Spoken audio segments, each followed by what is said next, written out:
Well, Luke, I've got some awesome news. Trump renews threat to impose 100% tariffs on non-US made movies. Now, Luke, can you tell me if I'm stupid? Because there is a chance I'm stupid, and I know you like to point out when I'm stupid. Does a 100% tariff mean that foreign movies would literally make zero money because 100% of their money would go to paying the tariffs?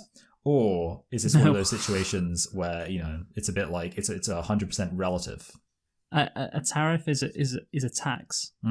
So things would just cost twice as much, basically. Oh, yes, of course. Yes, of course. Doig. Yes, okay, that makes sense because it's an additional thing. Essentially, the crazy thing about this whole idea that Trump has got, like, oh yeah, we're going to tariff movies made outside the US. It's like, no, those movies are still like US movies. They just are filmed not in Hollywood. And he seems to think, like, because he's fucking stupid, like he is on everything. Like, oh, if you film a movie like, for instance, Christopher Nolan is filming his Odysseus movie in Europe.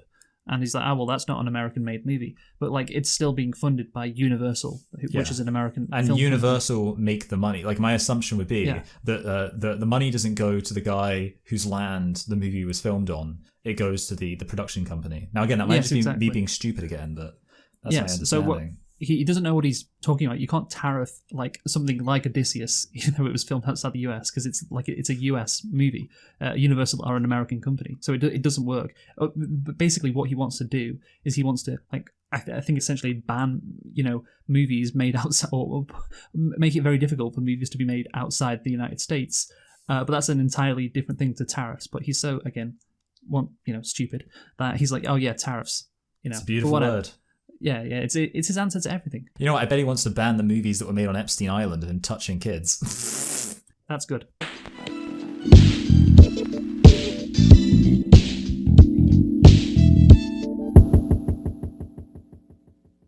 Hello, and welcome to Select and Reflect, the movie review podcast where we look at films that have come out in the near and distant past. We give them a couple of watches and evaluate them beyond first impressions. I'm your host, Michael, and I'm joined, as always, by my co-host, Luke. And this week, we are celebrating the 20-year anniversary of the hit film Pirates XXX, is how I believe I had it typed down, but I think it's not always entirely easy to find the film under that exact title. But, that will do, I think. Will that do, yeah? Yes.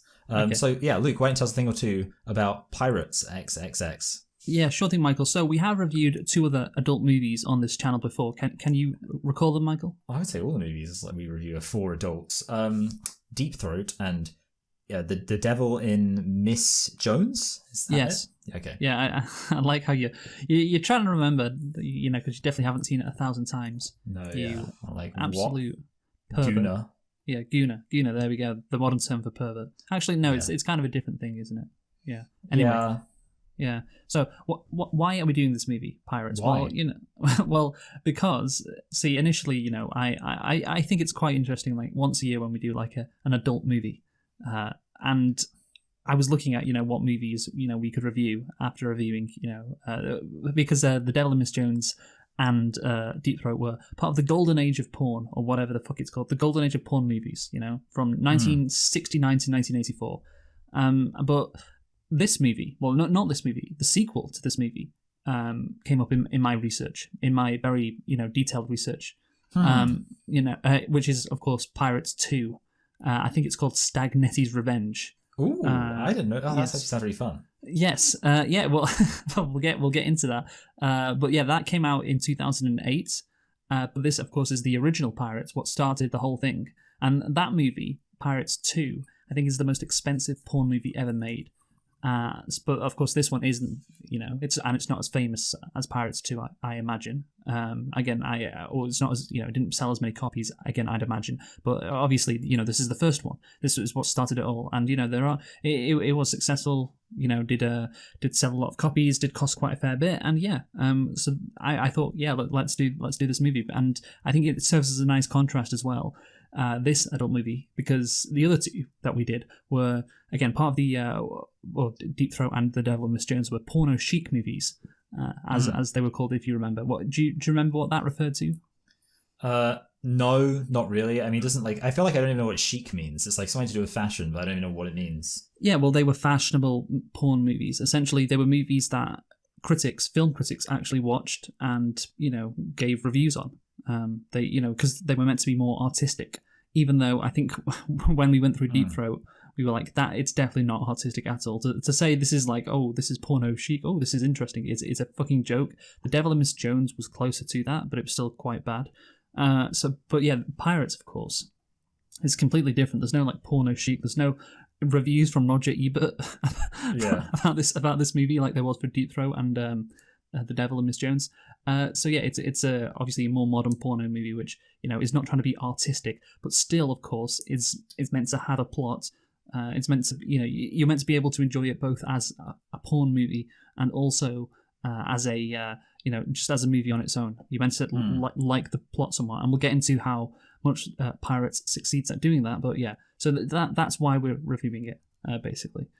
So yeah, I think it's a nice contrast to the other ones, to the other porn movies we have reviewed. So Pirates is a 2005 pornographic American action adventure film. Yeah, it's not just a pornographic film; it's an action and adventure film as well. Mate, you could take your kids to see this at the cinemas, and they'd have a great time. They would. Yeah, a really great time. Written, produced, and directed by this guy's just called June. Yeah, it's weird his name, isn't it? I saw that. He's Iranian, by the way. Ooh. Yeah, so he definitely moved over here over to America after the Iranian Revolution, I imagine. But yes. Yeah. Oh, he okay. So he founded the pornographic movie studio Digital Playground. So, okay, I know that. Yeah, well, this is who made the movie. Yes, I paid attention to some of the names, but I didn't. But yes, of course, that would make sense. Yeah, so he's the director and he's the founder of the production company. So yeah, there you go. It was written by Josie Short and Max Massimo. Those, well, certainly the second name doesn't sound like a real name. Max Massiman. No, Massimo. Massimo. Okay. Yeah, so it's funny. Like, even in the porn world, the screenplay writers have to have pseudonyms.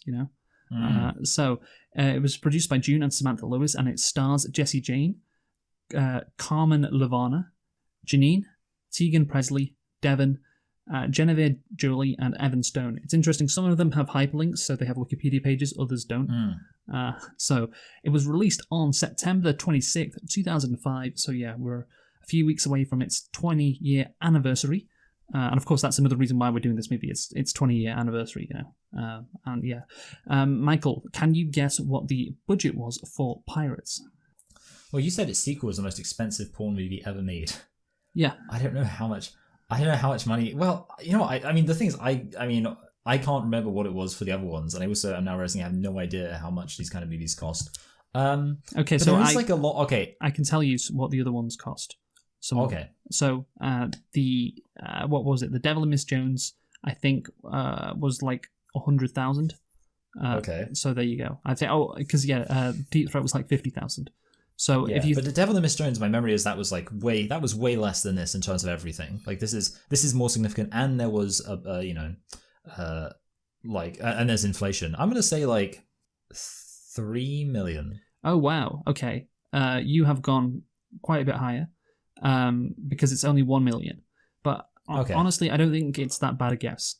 But yeah, I think a 3 million isn't that bad a guess. Yeah. Am I allowed to know what the most expensive movie of all time, or most expensive porn movie of all time costs? Well, the thing is, I hope in 3 years' time we will review it, so I don't want to give it away. Oh, lovely. No, okay. no. I won't remember, but yeah. Yeah, no, I'll tell you. It was 8 million. Wow. Yeah, that's a lot of money. So again, it was 8 times more expensive than the sequel. Which means, so this must have been like a big success, this movie. Oh yeah, like we're like talking about it as if, well, like obviously it's not nothing, like we're reviewing it, but it's kind of like I actually hadn't heard of this movie, but yeah, clearly it's had some impact. I have heard of this. I don't know if you can call it a franchise, the Pirates XXX franchise, because I've listened to some American podcasts or podcasters who you won't know who they are, so I won't bother telling you, but they have, or one of them at least has referenced like these Pirates movies before. So yeah. So it must be somewhat popular, and this guy was like 18, or well, he was in college in the mid 2000s. Okay. So yeah, this again, considering the lack of internet or lack of it wasn't so easy to get your hands on internet porn, which we will get into as well. Yeah, thanks Starmer. Yeah, thanks Keir Starmer. thankfully, even though in our country, of course, we should be able to access these dirty movies because of Starmer's Nazi porn block. Yeah, Starmer's Stasi. Yes, but no, we still managed to do it because although what I've noticed is the main websites like Xvideos, Pornhub, you can't get onto unless you upload your passport photo, which I'm not. The pleb ones. I'm not porn addicted enough to do that, so I'm not going to do that. You can still, there's other websites which still you can get to without verifying your age. And yeah, thankfully we both managed to. I assume you've managed to find. Yes. We didn't need a VPN. So yeah. What was I saying?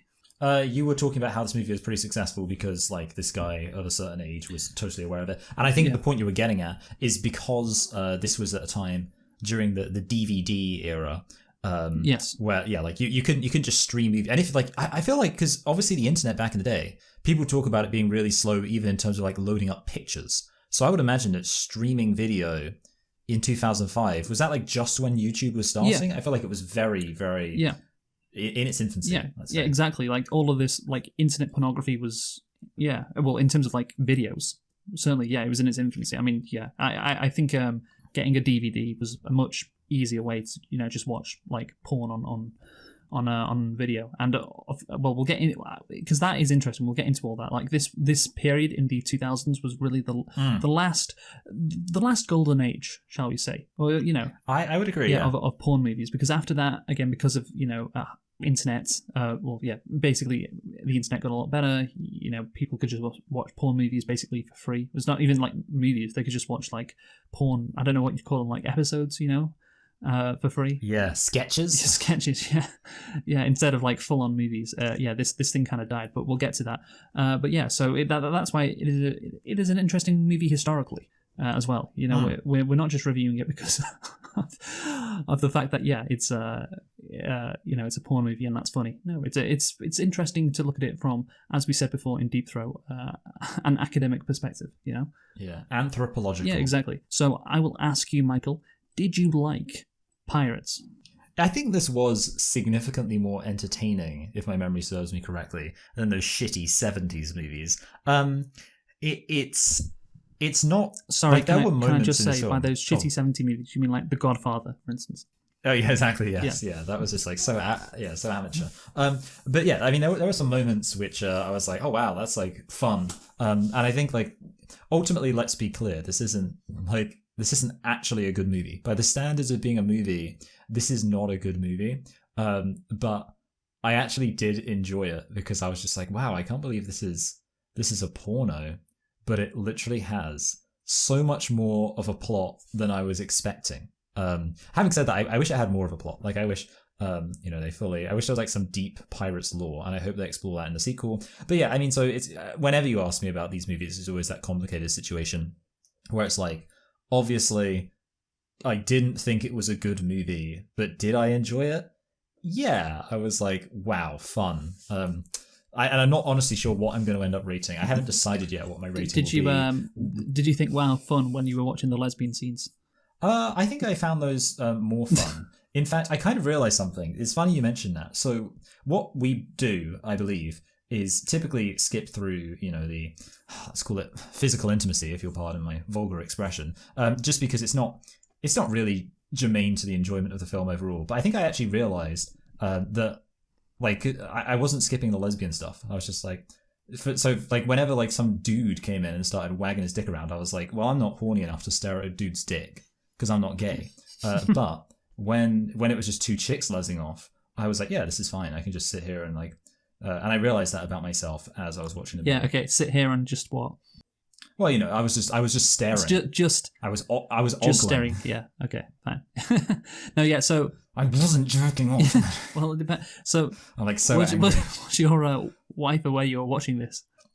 Yeah, so basically I showed her because the thing is, and I sent you this clip, which is the guy who's like, you want a bigger sausage pizza? Here's it. And I always like reference that, like whenever we get pizza, I always say to my wife, oh, would you like me to get you like a pizza from Big Sausage Pizza with extra large sausage? Because like that's hilarious. And as such, I've sent her that clip before, and I was like, "Hey, the guy from Big Sausage Pizza is in this movie." And then I was like, and then she came in and she was like, it was a talking scene, and he was just like, and then she was like, he's not very attractive. He kind of looks like an ogre or like a giant. She said, and I was like, you know what, that is fair. Like, I actually think he is like, and I feel like maybe this is.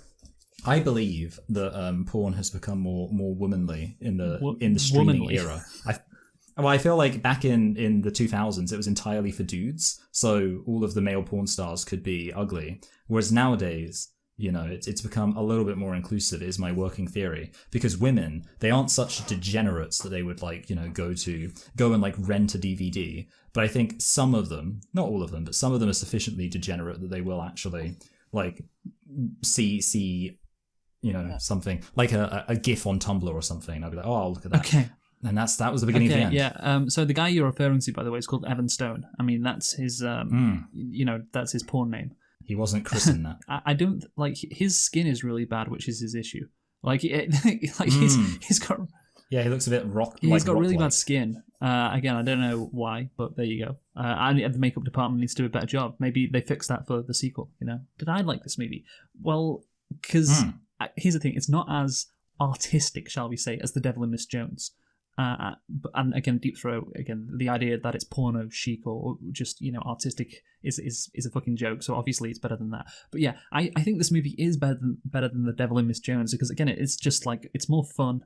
Like again, the plot isn't incredible. There's really not that much going on. It's quite simple, but you know, I think some of the performances make it again quite watchable. Like it's you know, it's just kind of fun, and it doesn't take itself that seriously. There's one scene where I'm like, okay, that's pretty serious, and you know, it's quite in contrast to the other movie. I'm talking about when the priest gets murdered. You know. I was thinking that too. I was actually wondering, like, when I was watching, when like the pirates first like attack the ship, I was thinking like, are they actually going to kill people? I don't know. Is that a boner killer? Maybe, yeah. But I think it's a good. I think this movie tried to, of course, balance, you know, the action and adventure with the porn, and I think it did a very good job at that. I think it's like a really good balance. But yeah, overall, is the plot great?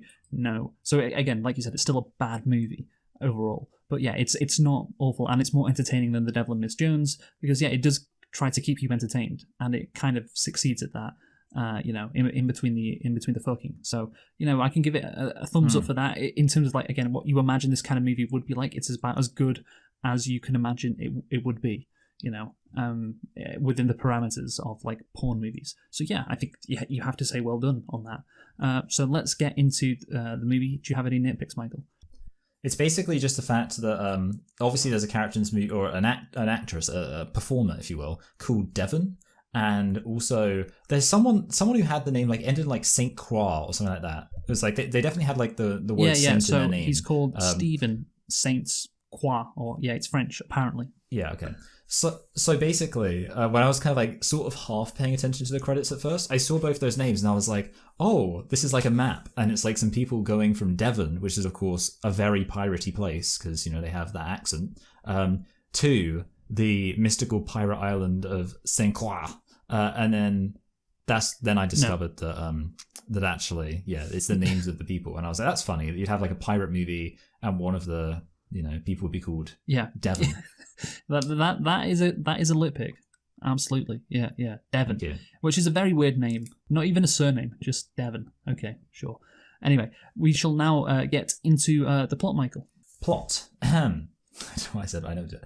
In 1763, Captain Edward Reynolds is hunting pirates, or at least trying to do so. He does not consider himself a great commander, and neither does most of his crew. Only his first officer, Jules, believes in him. When they save a young woman named Isabella from drowning, she tells them that her husband's ship has been destroyed by the feared Captain Victor Stagnetti and his crew of cutthroat pirates. Reynolds and his crew go hunting for Stagnetti, who tries to find a map that leads to a powerful secret on an island somewhere in the Caribbean Sea. Yes, the film, starring Jessie Jane, Carmen Lavana, Janine Lindemulder, Devon, Genevieve Jolie, Tegan Presley, and Evan Stone, all of whom I'm familiar with, features many references to the mainstream Hollywood film Pirates of the Caribbean: The Curse of the Black Pearl. The New York Times described the film as a relatively high-budget story of a group of ragtag sailors who go searching for a crew of evil pirates who have a plan for world domination. Also, many of the characters in the movie have sex with one another. I mean, that sums it up pretty damn well, I'd say.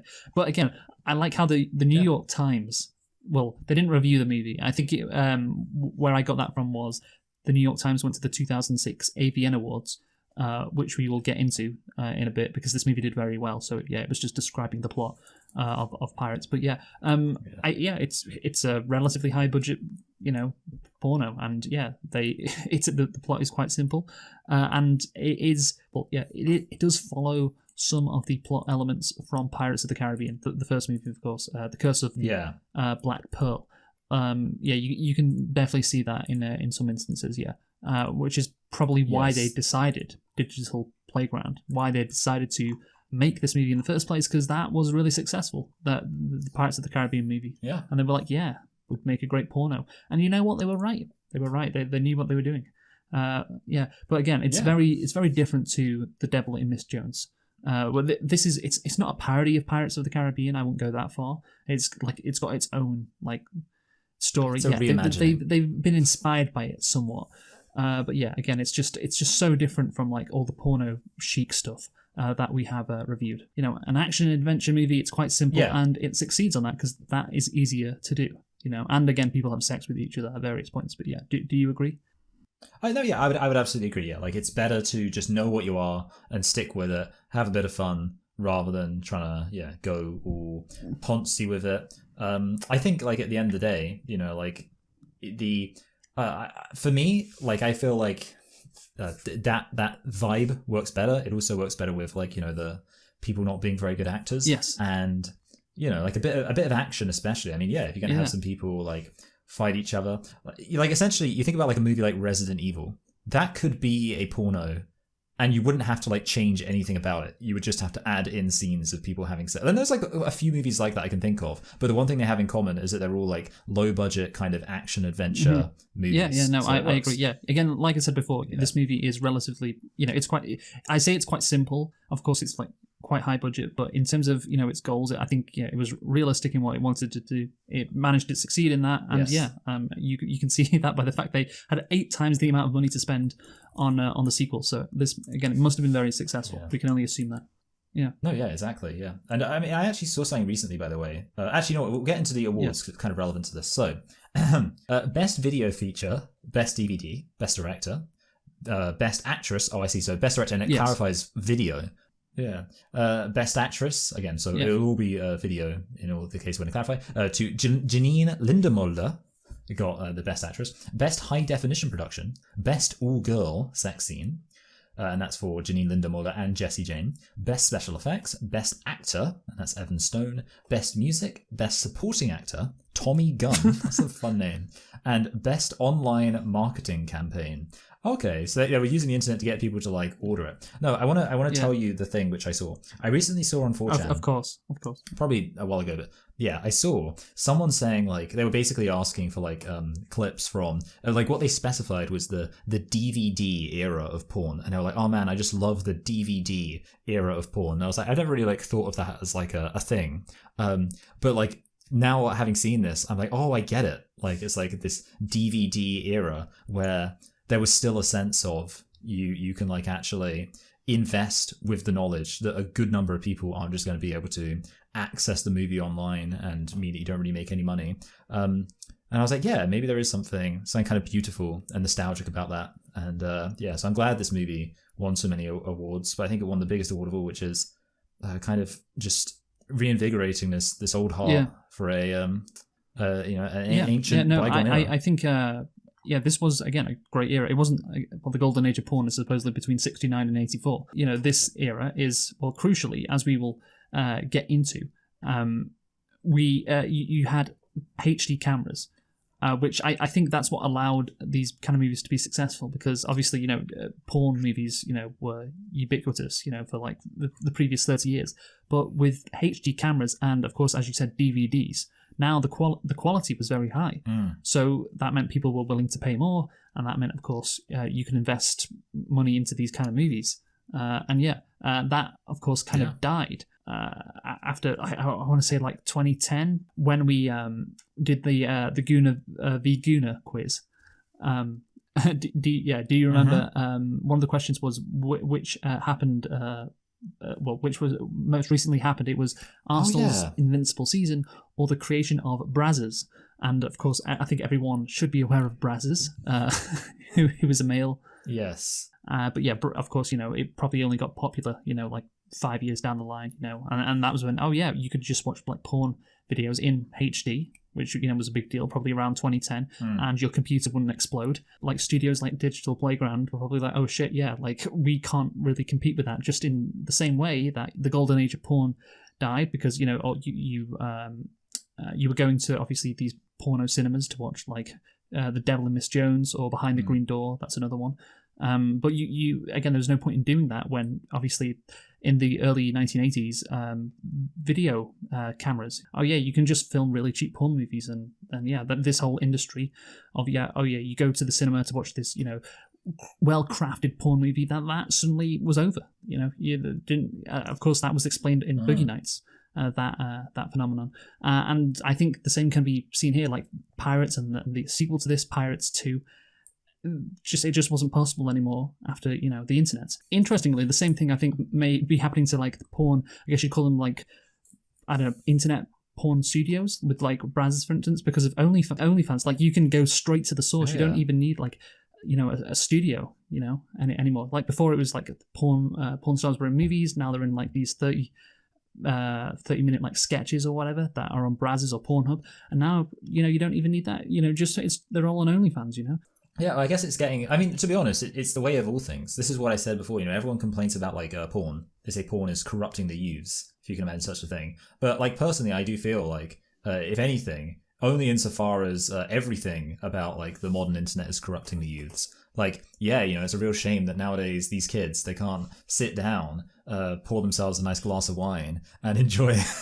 a 2-hour plus Pirates movie, but that's because like the thing about like nowadays, like whenever there's like a YouTube short, it will have like gameplay footage on the bottom and like Family Guy and whatever. Like basically, like I feel like that's pretty much that's the direction we've got to be heading with porn. Porn brain. Where it'll be like you'll be watching someone like have sex and it'll be like Family Guy. Yeah, exactly. So this kind of movie can be produced and the sequel. And that all went away just a few years later. But this again.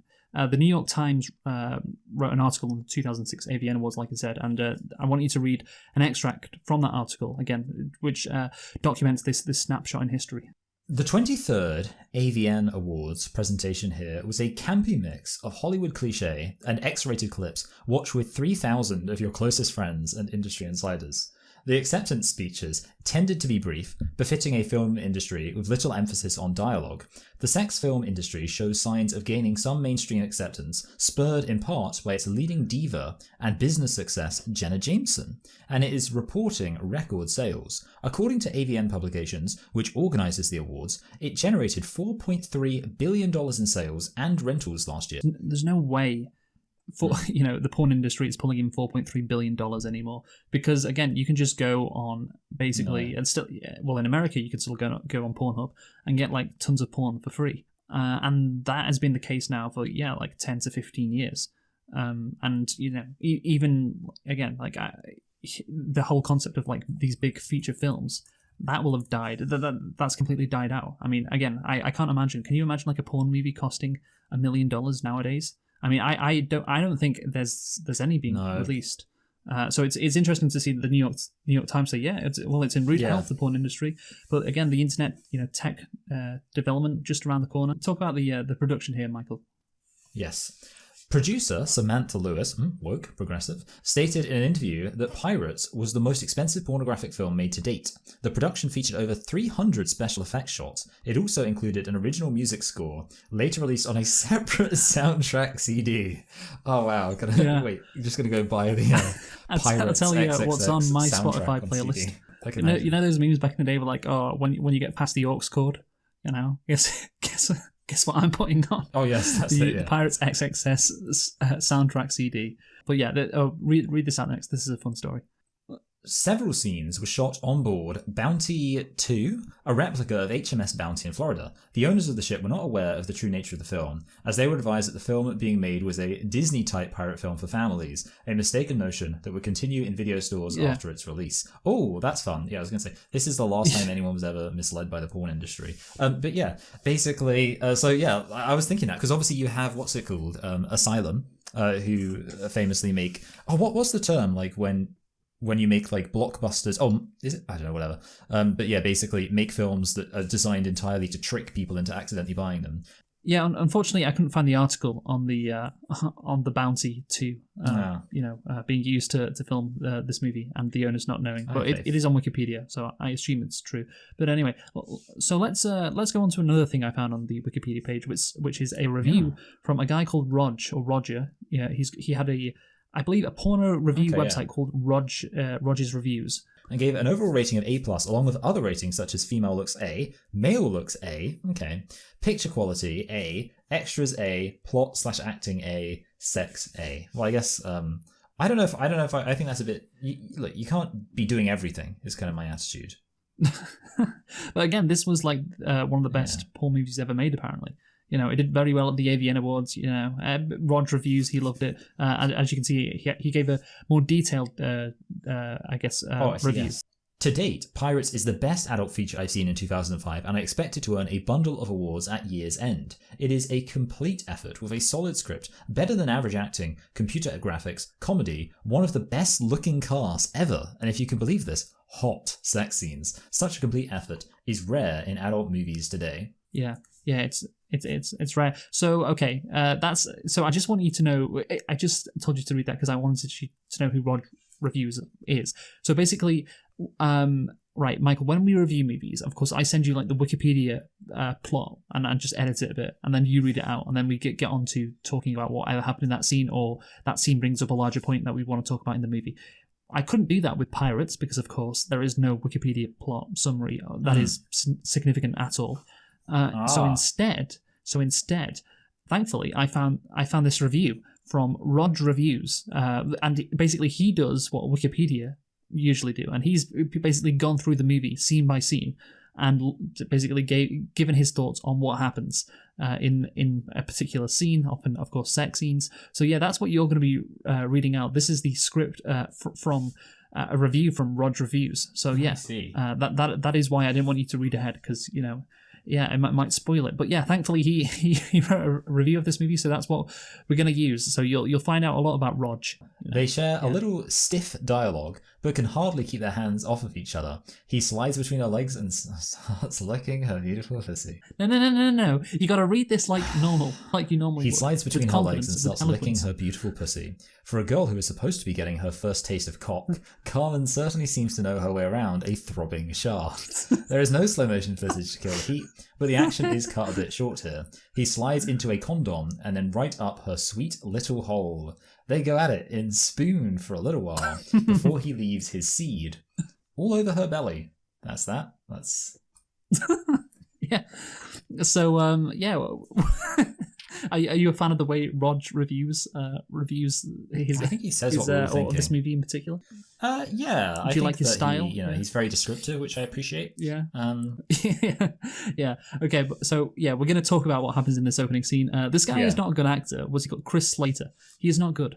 Yeah, he's actually quite bad, in fact. But yeah, are you invested in these two characters? You know, the newlyweds, Michael. You know, they've just got married. No, I actually was thinking is this going to be like a cuck thing? Which it's not something I'm because it's like the way they were like, oh, I'm so happy to be with you. I'm so happy we have our wedding night together. This is great. I can't wait to be with you forever. And I was like, oh no, poor little guys. Cooking was not mainstream until like 15 years later. Which is before the dark days. Literally dark. The pirates board the ship, take Chris hostage, and shove Carmen overboard. These are clearly not nice men. That's true, although I will point out, just like as a thought, they didn't rape her. Yeah, well, I don't think there would be a rape in a movie. I don't think that would be legal. I don't think it would have grossed that much money. I'm just saying, surprised that you're surprised obviously by that. I'm just saying because they're pirates. You know what pirates are like. Well, yes. Well, exactly. Yes, yes. Which is why you got to make it like comedic and like you Yeah. know kind of fun. You know, Yeah. like kind Same of like movie, Pirates of the yeah. Caribbean does. Yes, exactly. Yes. Yes, but yeah, again, I'm kind of intrigued by Stagnetti. You know, he's menacing. Yeah, I he like really the glass eye committed, that yeah. he's got. He's like, oh yeah. I think Tommy Gunn, as he is known, I doubt that's his Christian name. I think he gives a good performance. You know, I think he's menacing as Stagnetti. Oh yeah, You know, absolutely. I would he agree. does And I well. think that I'd love to see his other work. Where I'm sure he's also very serious. I kind of like the way that this movie actually starts with like a prologue. You know, it doesn't start us off with the main characters. Yeah. Well, the efforts that is put Yeah. in, you know, they care about Yeah. the plot, you know. Also on the high saying seas something, sails another ship, captained by Evan Stone. He and his crew are pirate hunters who are dealing with low morale issues. Lucky for Evan, he has a first mate, Jessie Jane, who can keep more than their spirits up. She is showing sexual energy that we don't normally get in a feature. Jessie seems intent on shoving every last inch of his cock down her throat. The hammer is then dropped on her pussy pretty hard, and then he shoots all over her outstretched tongue. This is one of the hottest Jessie Jane scenes we've seen in some time. I only wish we got to see more of it. Okay. Yeah.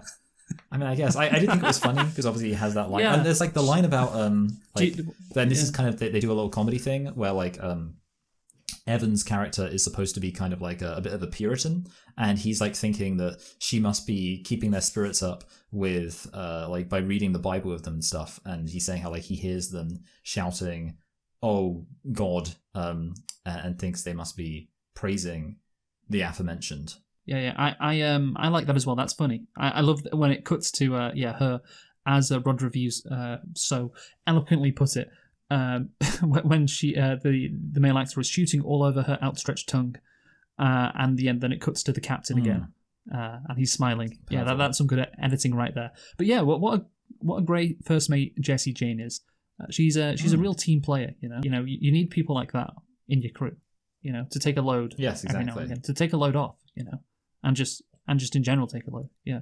Yes. Yeah, let's There's continue. just so much more to get through. Evan plays the cocky but flawed pirate hunter perfectly, never taking himself too seriously as he delivers his lines. He's ready to give up, but Jessie helps convince him to hang in there, and they just happen upon Carmen at the perfect time. When she explains what happened, they realize that they are up against one of the most feared pirates on Earth. The chase is on. So I have like an opinion here, which is that I feel like Evan was doing a bit of a Zap Brannigan impression. It was like, especially when he was like addressing his crew. He was like, "Men, we have a like I don't know something about like the intonation." I was like, "This is." I felt like maybe he'd been watching Futurama, and he was like, "Oh, I know how to play a goofy captain." I mean, well, I guess that is the connection to Zap Brannigan, but I just think the trope existed before Zap Brannigan. You know, it's this self-confident, captain or just person in authority who actually, is either a bit of a coward or he's a moron, but doesn't realize it. So yeah, and of course, there's comedy there. So yeah, I don't think it's like I don't think he was watching Futurama to be honest. I think he was. I have to say, yeah. But again, this is how it's a bit different to Pirates of the Caribbean, because what I found interesting was like, these people on the ship, they're pirate hunters, which I don't know if that even existed. To be honest, it probably did in some capacity, but I think that would just be like the British Navy or whatever navy was in. Particular region like the Spanish Navy, etc. But yeah, in the Pirates of the Caribbean movies, the main character is Captain Jack Sparrow, of course, who was a pirate and not a pirate hunter. So yeah, I thought when I first read the description of this movie, I was like, oh, they're gonna have like a Jack Sparrow stand-in, which I think could work again because he's quite a comedic character. So yeah, obviously yeah, but they did not. Again, the main character is this guy who's a pirate hunter. Which I don't know. I just found interesting. It's like, that's the direction they decided to go down. Yeah, no, yeah, I would agree. It seems a bit yeah. weird because like Jack Sparrow is supposed to be this kind of like alpha rock star guy, and you think that would work. I did think about a nitpick halfway through, which is like if they're spending so much money, could they not have? Is there not some amount of money that would have got Keira Knightley to star in this? Is that beyond? Will that never happen? Probably. Yeah, it was probably beyond what they could do, yes. Both ships end up on the same island searching for different things. Janine leads a party in search of an Incan, and Incan? Is he not Indian? Okay. And Evan and company look to track down Tommy's crew. There are 3 great dialogue scenes going on at once. Jessie and Stephen are very good, but Tommy has a serious confrontation with a priest, and Evan entertains some hired ladies. So the thing about the priest is, And maybe this is why I thought Yeah. Indian. The priest sounds Indian. Yeah, well, the thing is, the Yeah. priest is just not a very good actor, and it's like, couldn't you find someone better? He doesn't have to do any of the fucking.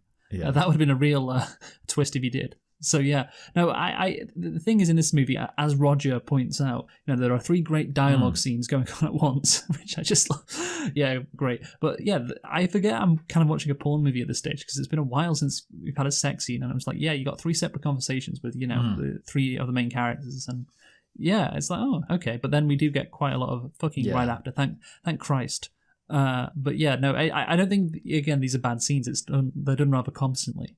Again, they strike a good balance here. Yeah, I would agree, and it is really interesting. They actually go for like this. I mean, they have like the conversation about how this guy was abandoned by the love of his life, and he's really sad about it. Which I can believe that would make someone sad. That makes sense to me. But yeah, I mean, and yeah, the way the guy's like. I feel like the guy has like the guy Stephen St. Croix. He has like some lines where I feel like they really went for it with the dialogue. I can't think there was like a line that was almost like poetic. It's beautiful. Yeah, they do try to do some again, especially with him, like quite poetic dialogue. Which is maybe he's a good actor. And they're like, oh yeah, we can really write something good for this guy. Didn't write anything for the priest. Which is fun. Yeah. Evan gets sidetracked with a couple of bar wenches. Devon and Tegan play the opportunistic working girls who get Evan a little drunk and engage in some lusty. It doesn't even like that's just the end sentence. I see. So it's a full stop, but like there shouldn't be a full stop. Okay, so in some lusty talk about hitting the hooker lottery, he gets to play with both of them. The girls go right after his cock, with Devon taking charge and doing a pretty damn good job of downing it. With Tegan mostly sitting back and watching, Devon takes a really hard fuck from behind. This kind of energy is something she has been giving us more often lately, and it really makes her fun to watch. Okay, so get like a kind of like explanation. Yeah. I like he's reviewing her like an athlete, Yeah, she's a very promising she's really signing. been improving with her energy lately. The scene is a bit dark, and that's too bad because Evan rolls Devon over for some hard fucking that shows off her flexibility. Oh, if only someone had turned up the lights on this one. It's not bad as it is, and includes a nice shared facial by the 2 beautiful wenches.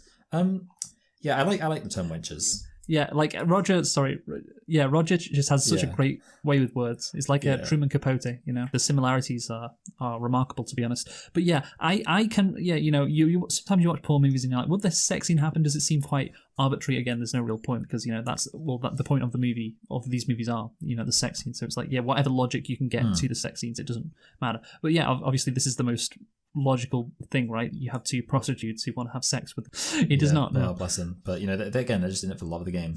Jesse and Steven have patched things up and are going at it like rabbits in heat. This time she's working with a guy she can take to the root, so she works. Oh, I see. So with reference to his cock, that makes sense. So she works those gorgeous lips all the way to the base of his cock and treats it like she adores it. Stephen hangs right there with her, fucking Jessie from behind as hard as he can, and enrolls her onto his cock for some fierce reverse cowgirl. The scene is over in a flash, but shows that Jessie can really fuck when she's allowed to. Let Jessie cook. Now that's interesting because when was this written? Because I guess in my head I was imagining this was kind of like, but that's like quite a contemporary phrase, isn't it? To let someone cook.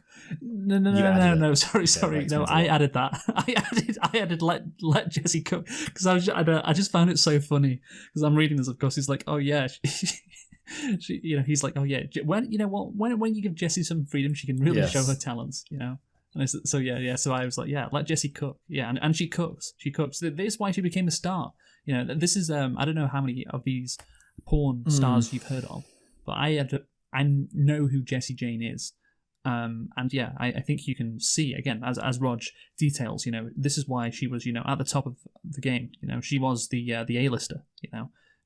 She took the crown of Jenna Jameson probably in some ways. Yeah, although she's not a good actor. Yes, which is unfortunate because there's so many other which we care deeply about. Really, Okay. Things are getting sticky for the good guys. Jesse and Steven have a quick falling out, and he gets to have a lot of fun with some hilarious dialogue, while Tommy is getting closer to his goal and crosses some lines that even Janine can't abide. Yes. So he murders the priest, and it's a very serious scene when he does it. Yeah, but when fucking Stignetti kills the priest, it doesn't really jive with the comedy and of course the sex as well. It's a bit of an outlier, I'd say. But you need that serious scene to set the stakes, and like it surprises you. So I can see the positives and negatives. But yeah, the confession thing, as you mentioned, that's fun. Dealing with religion and porn mix so well. Meanwhile, Carmen has been kidnapped by some lusty pirates and is forced into a girl-girl sex show with Genevieve Jolie. At first she resists, but is quickly turned around by the beautiful girl's lapping tongue. It's a really funny scene and quickly becomes very hot. Carmen is gorgeous as ever and has those long legs spread wide to let Jen get way in there. Like the other girl-girl scene in this flick, this one seems to boil down to a contest to see which girl can get the other girl off first. Yeah, like I say, this one I was like I think also one reason why I was watching it is because this was right in the midst of all of the kind of dialogue heavy scenes, so I just wasn't expecting to have to skip anything. Yeah. Well, so what's interesting is in this scene, as the description by Rog says, that Carmen is forced to, which is seems to be pretty non-consensual. Porn, it's always going to have a bit of rape in it. That's what they say. Well, yeah, but what's interesting is, again, you said like, well, at least she doesn't get raped earlier on in the movie, because like these pirates, they don't actually want to fuck the girls themselves. No, they like girl on girl. They just like cheering on from the sidelines, which again, I'm not sure is that realistic, to be honest. But again, you've written the scene and you're like, there's some maybe creepy implications. So I guess a girl on girl thing is because the power dynamic is equal, kind of. I think that makes sense. So so it's good. They're very conscientious in that regard. Also, a big shout out to Wu. Oh yeah, because you can the Asian character, because you can always use an Asian character with a funny accent in these 2000s just make movies, it so much better. No matter if it's a porno or not. Did you think that Wu was going to fuck at one? I at one point in the, I don't think you never Asian thought that. men have ever had sex. Yeah. Trouble follows our captain after being caught with Jesse. Evan is tied up by Stephen and left to burn with the beautiful blonde. All might be lost if not for lovesick Austin. She offers to save them, but only if Evan gives her what she wants. Showing off a rare set of natural breasts, this pretty blonde matches the other in energy as she quickly gets down to business. Quick is good. The place is on fire after all. Yeah, this is ridiculous. Though the scene could use Sorry, what do you mean this is ridiculous? Like the building is on fire. It's like so stupid. And he's like, I'll rescue you from this fire, but you've got to have sex with her. It's like, okay, here. But then, I mean, he does get really sweaty, so yeah. Maybe he mentions that. Oh, yeah. Wait, let's see. Though this scene could use a bit more light for the stroke factor. Okay. It is nicely shot, and Austin gives one of the best-looking blowjobs of the movie. Evan doesn't fuck her for long, but builds up a nice load that she wears home after finally getting her man. Yeah. I mean, what I found very aesthetic was that he was, like, really sweaty at the end. That's how they kind of, it has a very kind of alpha vibe. Yeah. But yeah, like you said, it's a very weird idea for a scene. Again, we've talked before about the porn logic. Well, before in Evan Stone's last scene, the logic was sound like, he's picked up two prostitutes, or they picked him up. To be honest, even though he doesn't pay them, maybe that's illegal actually to show prostitution in movies. Surely it's not. But the thing is, it always seems very redundant, right? Like because. Well, in actual porn movies, like not in movies, but because they are actually having sex. I don't know. Maybe I'm wrong on that front. But yeah, again, it's a weird, like the porn. The logic here is quite bad. This is proper porn logic. Oh yeah, I'll rescue you, but you have to fuck. Yeah, I think like part of it probably like the reason why like he doesn't have to pay is because like that ruins the fantasy. Like these guys are already playing to watch this stuff happening. They don't want to then have to pay to watch a scene where they also have to keep paying for it. I would imagine is their objection. Okay, fair enough. Makes sense. Yeah. All is not perfect for the bad guys either. When Tommy senses weakness in Janine, he calls her on it. She assures him she is still on board and proves it by threatening his life. The superstar blonde then delivers a line that will live in my brain forever. For the record, it's lick it, but the way she says it, I will never forget it. Would you forget that? Yeah, I kind of like it's whatever, At the end of the day, it's kind of like I do remember that scene, but I can't remember like anything about the intonation of that line. Janine plays the aggressive pirate role well, and Tommy is up to the task. After nearly being crushed between her thighs as she comes all over his fingers, Tommy is on the receiving end of some truly excellent-looking head. And I'm now realizing there's a lot of blowjobs in this movie, isn't there? We've waited a long... Well, in every scene there is, apart from the lesbian scenes. We've waited a long time to see Janine fuck men, and she is not about to disappoint us. She comes through with an aggressive and vocal fuck before taking a big shot all over her face. I'm wondering whether or not, like, when it says we've waited a long time to see her be sexually intimate with men, that's referring to the actress in general, like, because I would imagine there are actresses who... Yes. Yeah, so... Yeah. That is the case. I think there are porn actresses who are just with women, and then they do then they makes do sense. You kind of got to build yourself up. There's some good logic to this. Again, seen as well. It's like, oh yeah, you have doubts about me. Well, I'll prove to you that you're wrong. And works quite well. That's the thing. I think this kind of thing would, the sex scene wouldn't be so graphic, but this kind of thing could work in an actual movie. Yeah, I would imagine so. Yeah, like you could have, and there's lots in this movie that could work in an actual movie. I would say that's my take. Well, yeah, but not the previous ones. To save me. Okay, I'll fuck you first and save me from this fire. Yeah. Back on the ship, Carmen feels guilty. She has cheated on her husband and confesses to Jesse. Bad idea there, because it just leads her right into another lesbian love tryst. I don't know actually what tryst means. Shy at first, Carmen turns up the heat to match Jesse's aggressive fucking. The two blondes power fuck each other with fingers and get into some very acrobatic positions as they try to outdo one another. I have to say, you're not saying these descriptions that Rog has put together. You're not very enthusiastic about. I don't want to intonate too much, because I just feel like the language is already evocative enough. Okay, fine, but yeah, I love that she feels guilty, but then 30 seconds later she wants to fuck. That is a quick character arc. Yeah.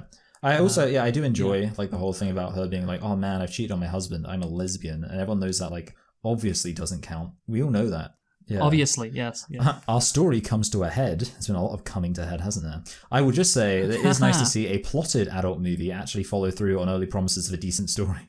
Stagnetti finds a secret staff unlocked by Manuel. The crew then escapes the spawn of darkness summoned by Stagnetti. Okay, so, yes, essentially, I do want to say, like, I was like, okay, so they do actually have a bit of plot, because they kind of do abandon the plot, and that you're like, okay, there's not really...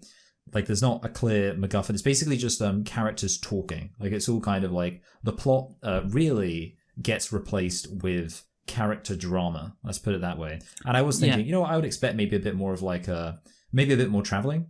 Like, oh, we got to go here to get this thing. Yeah. Basically, just something to kind of make it more of a sense of, this is a real plot about, things they got to deal with. Well, they do go to two different locations, to be fair. I think that's fine, to be honest. I didn't have a problem with that. But yeah, this is the Pirates of the Caribbean inspired bit, because you have in the original Pirates of the Caribbean, it's who was it? It's not Keira Knightley. It's Orlando Bloom, who is actually the descendant of someone, and they need his blood. But Keira Knightley poses as the heir. I remember the whole thing about like shooting the gun and like he didn't waste it or something. Yeah, the 25-year anniversary of Curse of the Black Pearl in 2028. Pirates 2, it's 20-year anniversary. Oh, that'd be great when it might. Can't wait for that.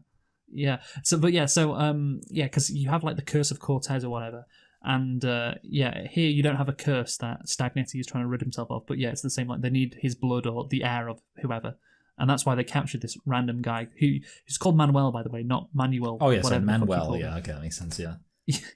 Yeah, but yeah. So I guess like I said before, there's a basic plot and it does execute it competently.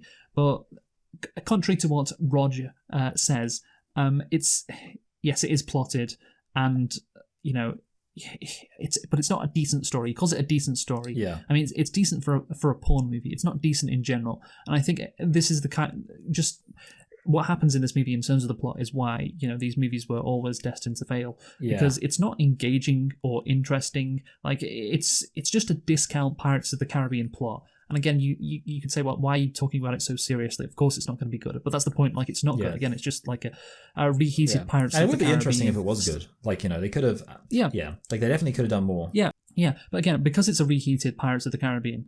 Like, you're not going to watch... Like, the main reason why you would ever watch this is because of the sex scenes. You're not watching it because the plot is interesting, because it's not. Yeah. You would just watch Pirates of the Caribbean if you were interested in the plot. Yeah, exactly. You would just watch Pirates of the Caribbean. Like, it's competent. Like, it does the job. But it is not, in no way, like I said, engaging at all. And that, again, this is why these movies were destined to fail once, the internet porn videos came along.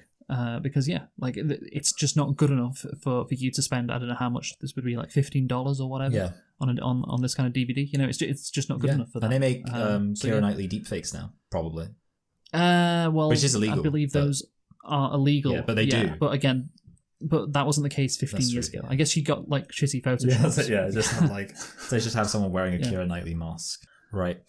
Reynolds' ship engages Stagnetti's in battle, ending Stagnetti's reign as a pirate. There is also some pretty good CGI stuff going on that help wrap things up quite nicely. So obviously we also didn't mention the bloody like skeletons. That was like totally. I was like, oh my goodness, they've like fully gone for, really committed there. Yeah. Like the CGI skeletons. CGI, yeah. Better special effects than Marvel movies. Oh yeah. I think it was quite. The ending was like, again, it's competent. It's not great, but it does the job. Shout out to Wu, the hero. And it was pretty okay. Again, considering how bad porno movies or the reputation that they have. Again, it's pretty okay, which is why I imagine it grows so well, got all these awards, and got a sequel, because you're watching it and it's like okay, which is, again, for a movie like this, it's an incredible achievement. Yeah. Oh no, absolutely, and I'm honestly so proud of them. Yeah. Carmen and Chris are reunited and give us a very short reprise of their earlier activities. It's a nice little scene that features the blonde bombshell stroking his load onto her pretty face. Yeah, that's really romantic. But I was going to say, it is kind of nice that they brought it home, and there is kind of a message of fidelity, because the two main characters, like I say, she only cheats on him in the way that he's into anyway. So actually, this is a story about people being committed to marriage. He didn't actually say he was okay at any point, so we don't know, but we assume so. Yeah. But yeah, so it's the ending has the same morals as Eyes Wide Shut, basically. Yes. So it's a similar vibe at the end. Cheating is bad, even though she's done it twice. But again, it's a lesbian thing, so he really cares. They really didn't invest in she had an arc, he had absolutely nothing. Yeah, I think I'd say Will Turner had a bit more of an arc in the movie. Janine and Jesse are right around the corner. If the earlier veggie scenes were aggressive, veggie? Then this... Yeah, I think that's like a term for lesbian. I've never heard that before. Then this one is downright hostile. Janine throws Jessie down and goes right to town, proving that she's still the queen of all girl action. Though the quick cut editing matches the action perfectly, it would have been nice to linger a bit on such blistering action. There is some DP action on Jessie with lit candles for those who need any more reason to enjoy this one. Yeah, so obviously, like I say, I was kind of skipping through this stuff, but I remember seeing the candles and I was like, that doesn't seem safe. Well, I mean, I don't know. Probably is safe, right? It's just wax, Yeah, I don't know. What if the candle fell? What if it set on fire and then he had to fuck someone so they could help them escape? Yeah, that's a good point. There you go, some porn logic. But yeah, no, I think it was okay. But what was interesting is there's 3 lesbian scenes in this movie. 3 of the last 5 sex scenes are lesbian scenes, which is some nice analytics for you there. But yeah, I was shocked, by the way, that the captain, fucking Reynolds, Evan Stone, he does not fuck Jessie Jane. He does not do it. That's a good which point, I was like, that was on my bingo card. We're gonna have a sex scene with that with them at one point. Does not happen. Crazy. Yeah, it's crazy. You that would be a big criticism for your Rog review. Yeah, I know. So let's conclude, Michael. You go first. Yes. So ultimately, kind of like you said, this movie is it is entertaining, and it's kind of funny, and it is, in some sense, it is impressive. The fact they have these scenes, and the CGI isn't even it's kind of TV standards, basically. It's not quite blockbuster standards, but there are some even terrible blockbusters. I think for me, if I was to genuinely say a criticism of this as a movie, I would say it is the absence of plot progression in the middle. In favor of, not even in favor of, it's kind of funny that actually in a way the plot almost grinds to a halt during the period of time when there is no sex, because instead we just have characters talking about you left me and I feel so betrayed and blah blah blah blah. I felt like it would have, to elevate it just a little bit more, I think I would have liked to have seen some kind of maybe an extra action scene just thrown in the middle. I think they should have tried to get more of a structure of that going on. So yeah, that's my main criticism. As for rating this film, I still have no idea really what to say. I guess technically I'm probably going to give it a 4, because I actually think it is very entertaining, but it's still not a good movie. I guess let's just say right down the middle, middling 4, whatever. It's fun.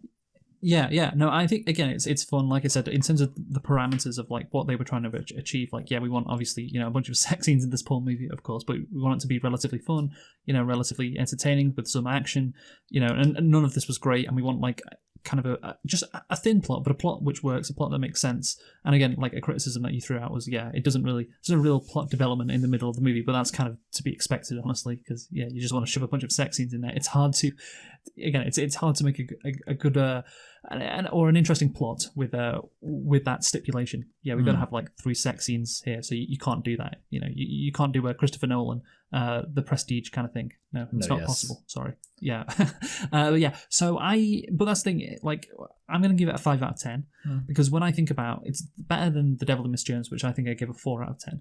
But and that's the thing. When I think about what is the best possible porn movie? It's probably something like this. And of course, if we're actually rating it as a proper movie, we take the 10 because we rate stuff out of 10, cut it in half. Okay, so the best that it could be is like a 5, and yeah, like it does everything that it should do. Like it's very well balanced. So yeah, I'm going to give it a 5 out of 10. However, Michael, before we go, I have one last thing for you to read out because Rog Reviews gave a conclusion to to this movie, and again, it's a couple of paragraphs, but I think he because we've concluded on it. And it's only fair, of course, that we hear what he had to say in his conclusion as well. Yeah, of course, yeah. We've been very reliant on him. Okay, so yeah, here it is. Go. Even after watching this movie a second and third time, Mrs. Rog and I watched it once before, I am impressed. Sorry, just that, he has a girlfriend or a wife or whatever. Yeah, this is very similar. This is me and my wife in the future. Yeah, exactly, yeah. Before I heap more praise onto the project, I will list a few things that could have been a little better. The sex scenes are short, no slow motion though, so that's a plus, yeah? Given the great energy in many of them, longer scenes might have made the flick even better. We also don't get any epic sword battles. That would have really pushed it over for me. Tegan only appears in one scene, and since I'm in lust with her, something fierce, I wanted to see more of her. Other than those few things, the movie is pretty much perfect.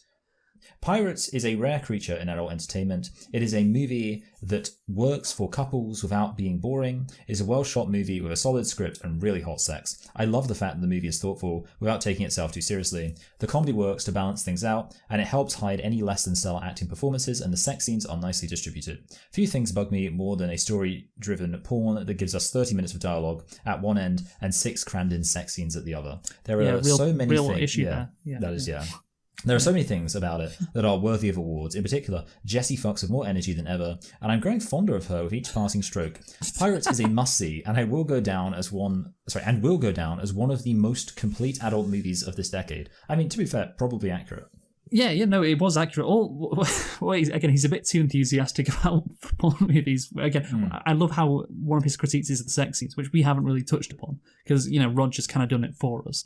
But also, we don't watch, I think, enough porn movies, especially from the 2000s, for us to critique things like that. But he's kind of accurate. This was probably one of the best porn movies of the decade, and of course, it allowed a sequel to be produced, which was, I think, even more successful and famous. One of the most complete adult movies of the decade, and that's fair. But of course, because it is an adult movie, at the end of the day, we can only give it, like you give it a 4.5 out of 10. I give it a 5 out of 10. But yeah, it's honestly not that bad. Anyway, Michael, what are we going to review next time? I have forgotten. What are we going to review next time? I will tell you. We are going to review Alone in the Dark. Because we're on to Hallowed Evening. Yeah, because we've reviewed 2 sexually deviant movies in a row, Pirates and then before Leon the Professional, which was honestly more sexually deviant, than Pirates. But we're on to Alone in the Dark because of Halloween. So join us for that. Who have you been, Michael? I've been Michael. I've been Luke. Thanks for listening and goodbye. Goodbye.